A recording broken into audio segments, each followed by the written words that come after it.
protéines cultivées en laboratoire. 3 mensonges et un gros menteur. Nous voulons tous des aliments de qualité, produits de manière durable.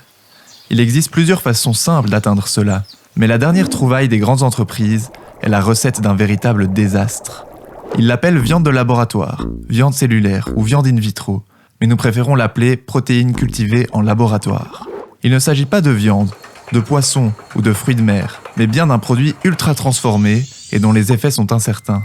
Ces produits issus de laboratoire pourraient arriver dans nos assiettes au cours de la prochaine décennie. Ils sont présentés comme une solution miracle. Mais attention, gare à l'intox, rien n'est moins vrai.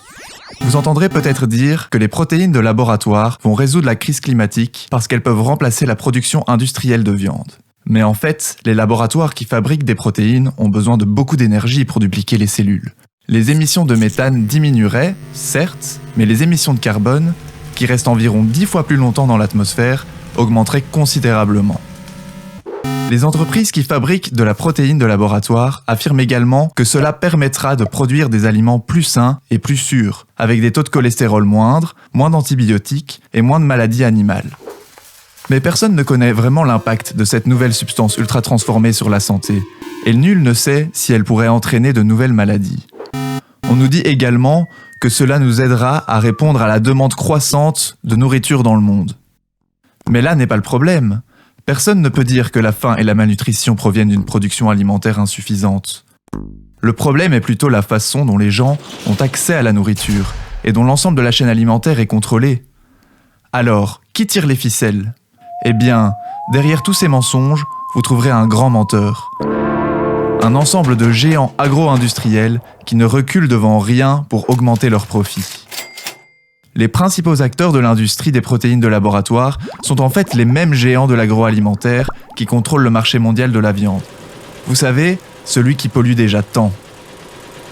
Avec divers partenaires commerciaux, ils investissent dans cette nouvelle technologie pour renforcer leur emprise sur la chaîne alimentaire en mettant l'accent sur les profits et non sur l'environnement. Mais pour nous attaquer au problème de l'alimentation, nous ne pouvons pas permettre que la production reste sous contrôle d'une poignée d'entreprises. La diversité fait la force, et nous avons besoin de personnes qui vivent et travaillent dans les zones rurales, dans l'intérêt de la société et non des actionnaires. Alors, comment y arriver ? Nous demandons à l'Union européenne d'appliquer le principe de précaution et d'interdire ce nouveau produit. Nous demandons de nouvelles politiques agricoles pour garantir des prix équitables aux agriculteurs et agricultrices et une véritable transition vers l'agroécologie. Nous rejetons l'élevage industriel et souhaitons que les animaux soient élevés de manière respectueuse.